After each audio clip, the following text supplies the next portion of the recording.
Hello! Hello AOS fans! It's the Agents of Gnarlwood. In this video we're going to talk about the recent changes announced by GW to the Warhammer Underworlds rule system.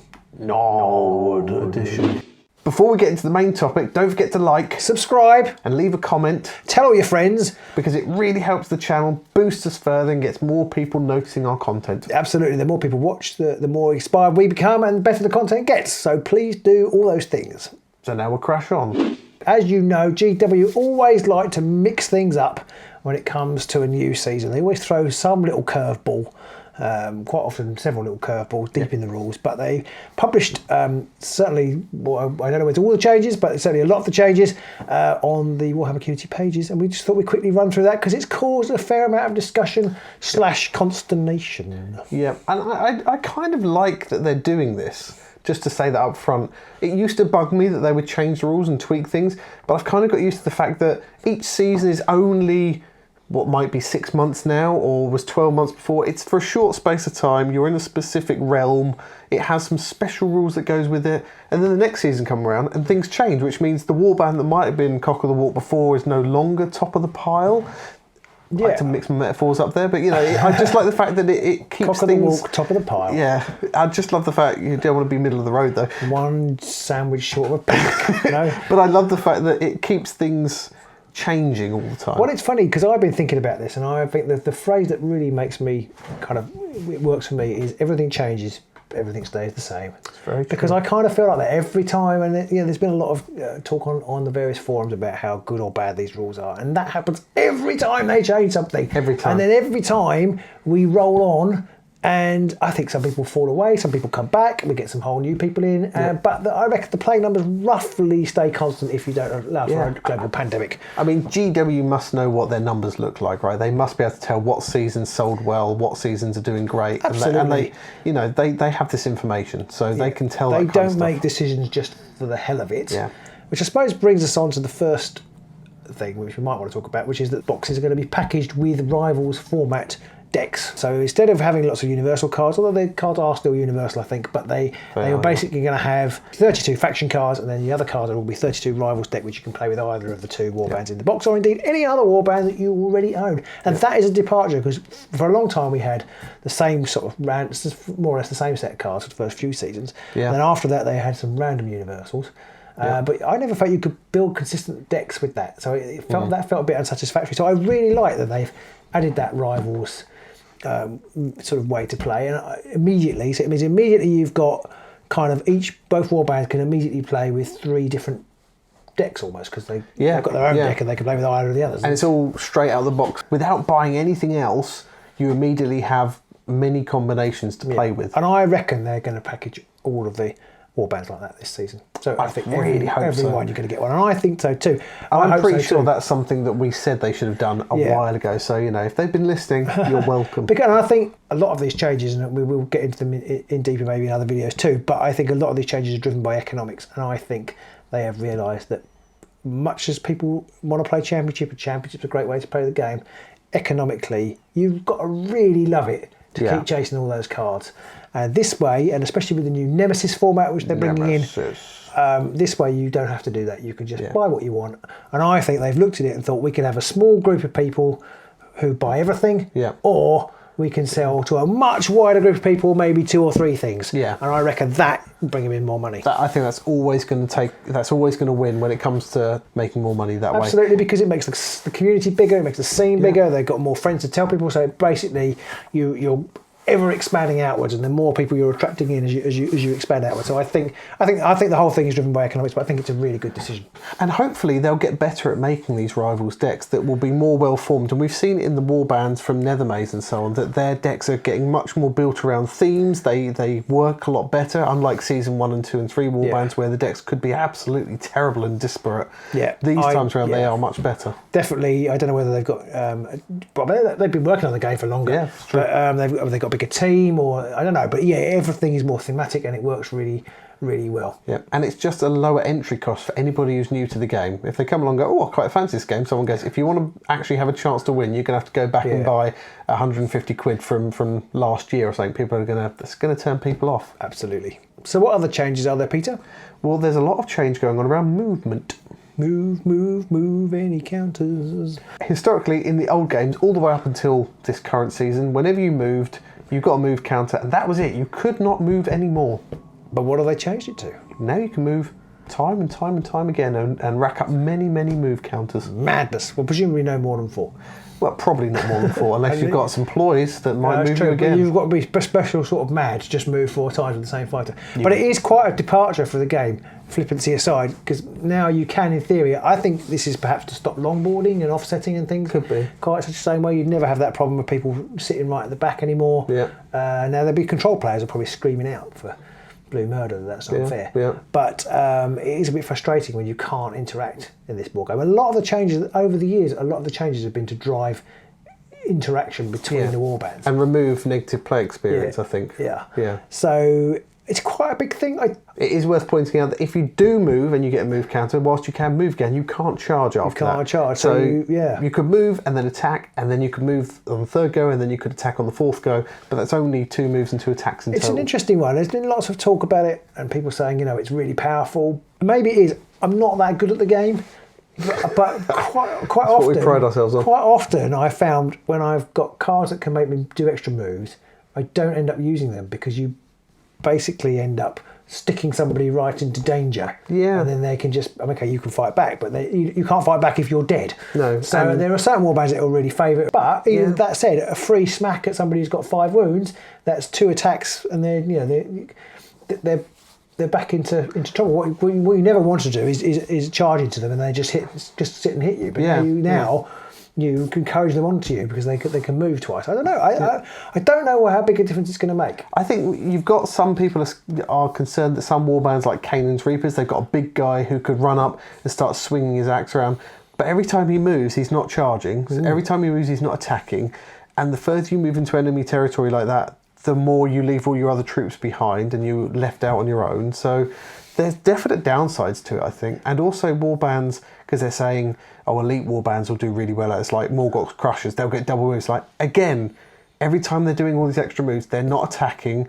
They're just getting further into enemy territory, yes, and maybe that'll set them up for round 2, but that gives the opponent in round 1 to just say, well, they're coming right at us, just do as much damage as possible. Yeah, exactly. I mean, I think it obviously is going to shake things up massively. Yep. I do think it is going to favour warbands like Morgoth's. It might. But I don't think it will be as terrible as some people are saying. One of the fundamentals of the game is action economy, and it does make it... Gets rid of it a little bit. Yeah, it does kind of erode it, and I can see why people are worried about it, but I don't think it will spoil things too much. I mean, at the end of the day, it's the same for everybody, so you're just going to have a different set of tactical decisions. And I think it's obviously been done, and the next rule that we'll talk about, which is the change to charge rules, I think it's been done to stop that situation when you're right at the end of the game, you've both got one fighter, and you basically just do nothing apart from draw some cards. Who charges first, and then, or doesn't charge first, and then you basically just don't do anything till the 4th round, and then one of you charges, and the next person attacks if they're still alive. And now it could be interesting when you have the likes of Canaan Reapers, because before you would move one guy, and then you'd move another guy up and move another guy up, but you had to be careful how you did that, because obviously once you moved, that was it. Now you could literally move 5 of your fighters, and then the next round you could move 5 of your fighters again. But again, all the time you're doing that, you're leaving your big guy in the backfield, you're not attacking. Yeah. So there's downsides to it. And I don't think it's a big change. I don't think it's a breaking change. No, it just makes people have to think differently about how they play. Just brings you a different set of choices. Yeah. As does the new rule about charging. Oh yes, charging. Now, in the game right now, when you charge, that fighter has been activated and can no longer be activated again unless you have some kind of ploy card which basically says pick a fighter and they can move or attack. Yeah. So generally, once you charge with that fighter, that's it. They're out for the rest of the round and you can't do anything else with them. And that is one of the biggest kind of decisions in the game sometimes is do I charge now? Because once I've charged, then that's it, and that fighter is stranded. Yeah. But no longer. But that said... Is it? Basically, the rule has changed so that now if everybody has activated... No, if everybody has a charge token. Everybody has a charge token, not even activated. That's important. If everybody has a charge token... You can then activate with the fighter's charge. But you can't make another charge, actually. Can't make another charge, and you can't make another move. No, either. So you can't move anywhere. So all you can do is attack. Yeah. So if you didn't kill the thing that you were charging in the first place... Maybe have you can another attack go it. You can have another go, or you can go on guard, presumably.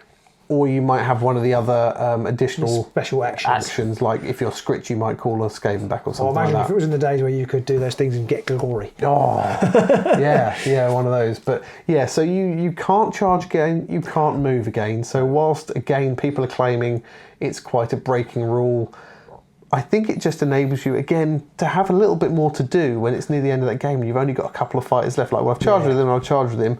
Guess I'll draw a card. Yeah. You might find you're still not going to be able to do much. You can't move, you can't charge. If your opponent's fighters all run away or whatever, you can't attack. But you might find actually I can go on guard because I want to be on this objective for my final glory at the end, my final objective at the end of the game or something like that. So, hot take, it's good for objective play. I worry a little bit that it's going to play into people with big reaches like Morgok and Kanan and possibly Mollog.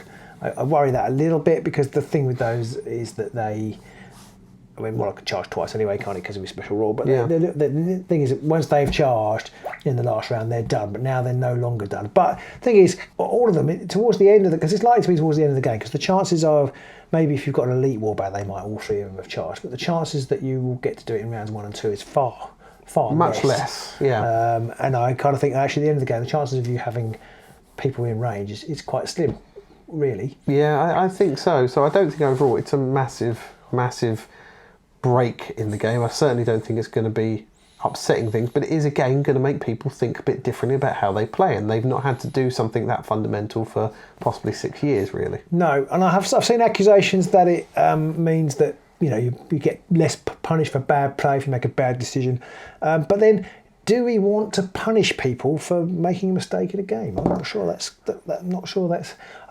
what it's about. It's definitely a negative play experience if you do that, and people say, well, if you're that bad, then get good or get out. But maybe we want to say, actually, you know what, you made a bit of a mistake, but you still got some options. We don't want to make it so negative that people just get turned off. Well, exactly, and I think it's an Underworlds thing. Because I often do think about these things in terms of chess. In a game of chess, at the point at which you've made a bad move and it's terrible, you give up. Yeah. You say, I quit. But you can't do that in Underworld, especially in a tournament, because people need to score glory. Matters, yeah. People need to score the glory, so you can't do that. So you've got to keep playing, and then to be forced to keep playing after you've, okay, I'm just going to draw. And that's no good. It's a big turn. And it's supposed to be friendly. So I think, all in all, it's there's no friends in competitive play.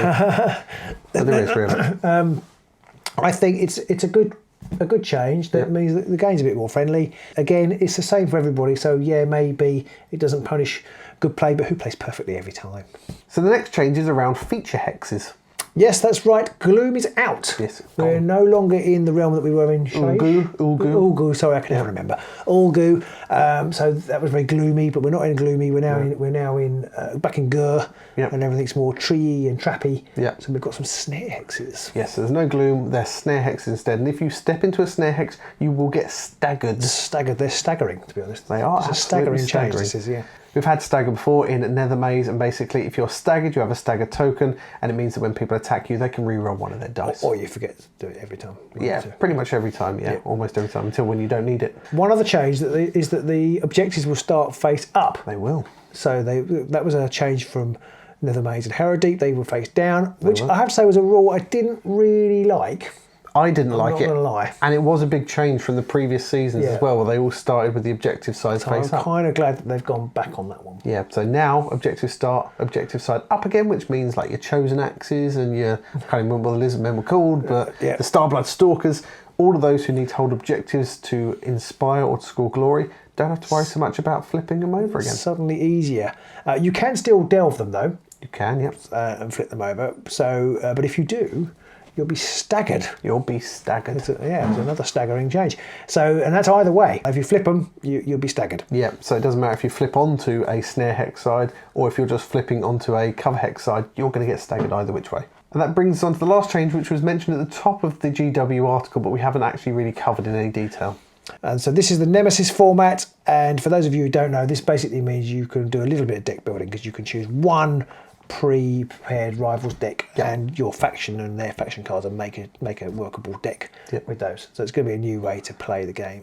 So it just means you've got a little bit more of a thing to think about when you're trying to build it, because you're only going to have 64 cards to build your 32 card minimum deck from, rather than having several hundred cards over a season or two. But if you have got several hundred cards and you want to use them, they have mentioned in the article the relic format, which basically enables you to use all of the old cards. They haven't mentioned championship format, which has caused a bit of consternation, but there is a Warhammer World Championship tournament in January, so I don't think Championship's going anywhere. I could be wrong. As I said at the top of this video, the whole thing will be driven by economics, and if they just can't get enough people to buy everything, then they're going to move over to Nemesis. But that's kind of up to you guys. Yep. And what dates do they get back? Yeah, and GW haven't released all the rules yet. We don't know all them all, so no. You know, wait and see on that one, basically. Absolutely.